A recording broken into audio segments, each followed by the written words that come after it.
Everybody loves a good mystery. That's why Sherlock Holmes is one of the most popular fictional characters of all time. You don't need to go to Victorian London or open the pages of a fictional novel to find a mystery, though. They're all around us, and anyone might find one on any given day. We're lucky to live in a world of mysteries, and we've packed some fine examples of them into this video for you. When Asari Puad went fishing off the coast of his home country of Thailand in March 2021, he was initially disappointed with his haul. The weather was terrible, and he'd barely caught any fish. As his boat came closer to shore, though, he noticed two chunks of mysterious material floating in the water. Curiosity got the better of him, so he pulled the strange floating objects into the boat and brought them back to dry land.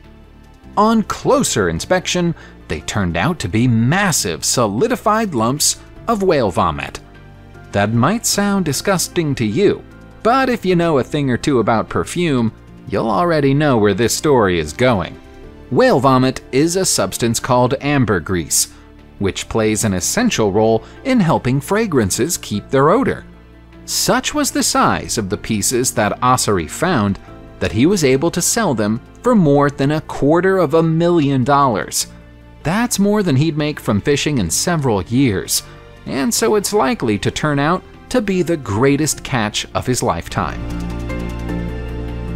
Not all finds are happy finds. The people of Mesencani, Croatia, already thought they were having a bad day when an earthquake struck their region in December 2020.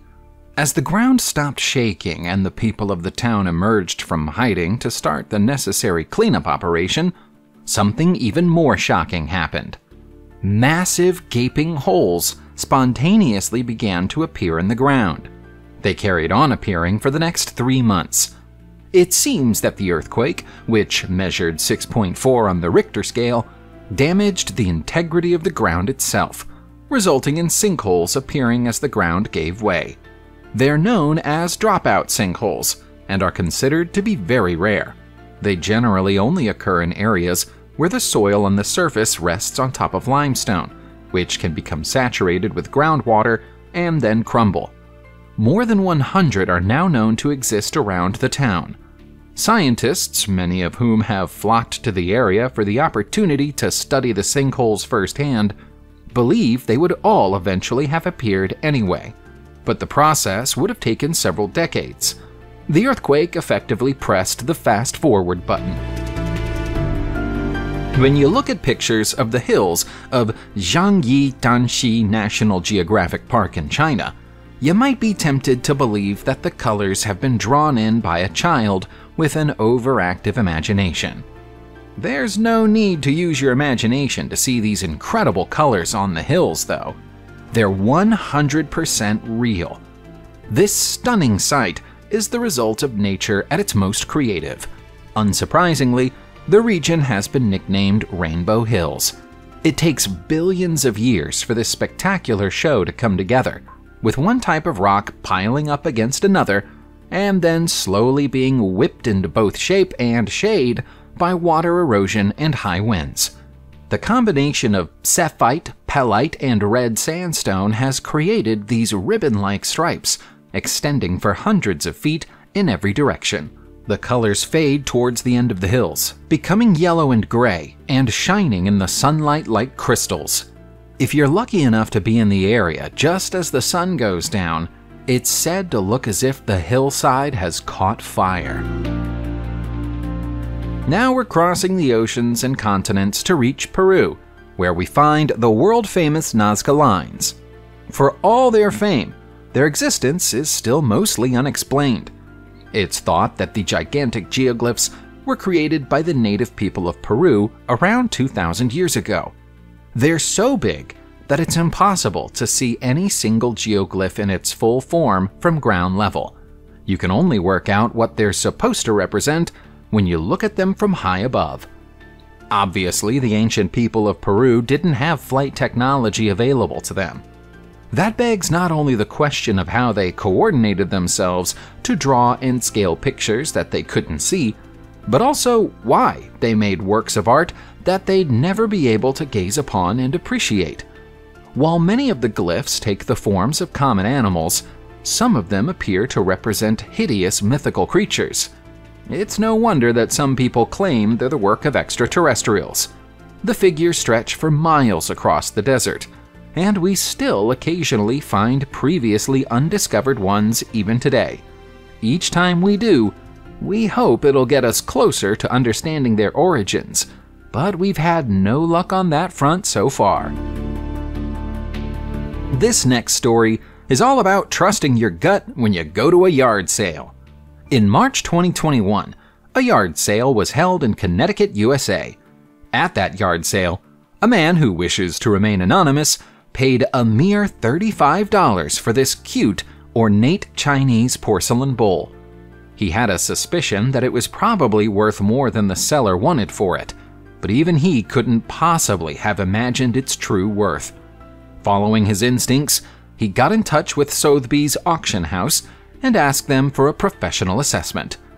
That's when he found out that his lucky yard sale buy was actually a 15th century Ming Dynasty relic from China, belonging to the Yongle period. It's only the 6th bowl of its kind ever to be discovered, and the other 5 are museum pieces. The Yongle court was very keen to ensure that bowls like this kept their value, so they banned anyone from copying the design and also banned them from being exported. How this bowl ended up in America is unknown. When it came to auction in May 2021, it was bought by someone in China, so it's going home. The price was very different this time, though. The bowl's new owner paid $720,000 for it. We've been digging up and studying Egyptian mummies for more than a century, but modern technology means we now have ways of studying that weren't available to the archaeologists of the past. Howard Carter, for example, didn't have a particle accelerator on hand when he broke into the tomb of Tutankhamun in the 1920s. We have particle accelerators today, though, and one has been used to pick up a previously undetected detail inside a mummy that was exhumed in 1910. The device picked up the presence of a tiny amulet made from calcite placed inside the mummy's belly, close to the incision line where it was cut open during the mummification process. The amulet is shaped like a scarab beetle, which is a typical Egyptian motif. It may have been placed there as a form of spiritual protection after the removal of the organs, and we might find similar items in other mummies if we were to use the same technology to scan them. That wasn't the only odd thing about the process. It turns out that the mummy was that of a child, not the adult woman who was painted on the lid of the sarcophagus. Perhaps the painting was an interpretation of how her family believed she'd have looked if she'd survived into adulthood. There's a cavern in South California, USA, known as Pinwheel Cave. It's known throughout the area for the bright red wheel painted onto its ceiling. Archaeologists believe the painting was created around 400 years ago, and have often wondered what it meant. In October 2020, a scientific survey team came up with a potential answer. The team identified traces of datura plants discarded on the cave floor, trapped in crevices that have helped to preserve them. In every case, the plants had been chewed. Datura plants are known to have hallucinogenic properties when consumed by humans. Based on this, scientists and historians now think that Native Americans came to the cave to basically get high on the plants and stare up at the wheel, in the hope that it would help them induce a trance state or experience visions. That's not to say that we should think of them as recreational drug users, though. Having visions was believed to be a spiritual experience by the Native Americans of the time, so the people taking part in the practice probably hoped to gain wisdom about the past or insight about the future. The residents of Sheffield, Ohio, USA, got a look into their own past in July 2015, and we mean deep into their past.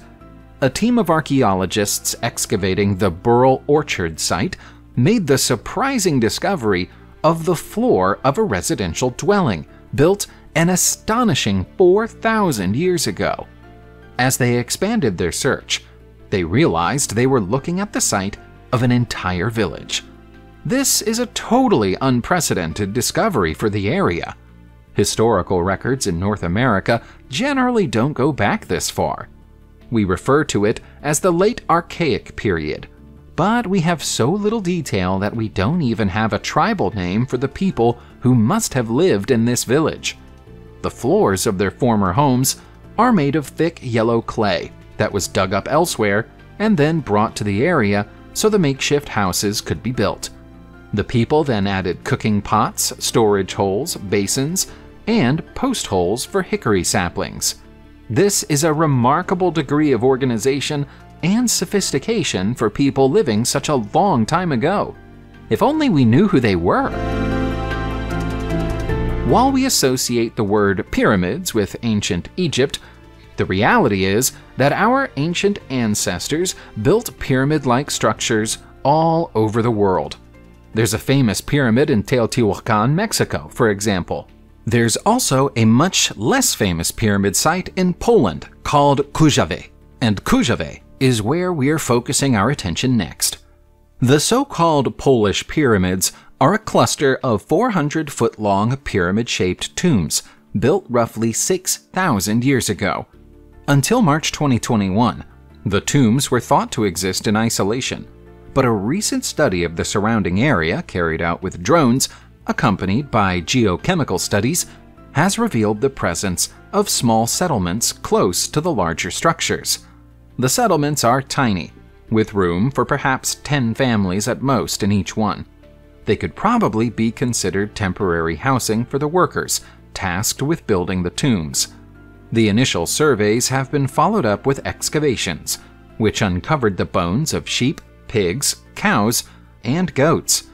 That implies that the residents survived by eating livestock, rather than living off the land. Curiously, although there are houses, there are no burial sites, save for the tombs. Either everyone was buried in the pyramids, which seems unlikely, or the builders were buried a long way from their creations. We're heading back to Peru now to check out some very well-dressed mummies with fine accessories and jewelry. There's a catch, though. These mummified remains aren't those of humans. Instead, they're the mummified remains of llamas. The current prevailing theory is that these llamas were sacrificed to the gods of the Inca people some 500 years ago, and the elaborate necklaces, earrings, and other ornaments they wore were all part of the ceremony. Each animal was covered with brightly colored string, feathers, and red paint to go with their jewelry, and was unfortunately then buried alive. This is an extremely unusual discovery. This practice has never before been identified at an Inca site, but archaeologists have no doubt that this was the work of the Inca. It might be that there were special circumstances that made these particular Inca believe such a thing was necessary. Or we could be looking at the work of a cult in the local area of Tambo Viejo. Frustratingly, we'll probably never know.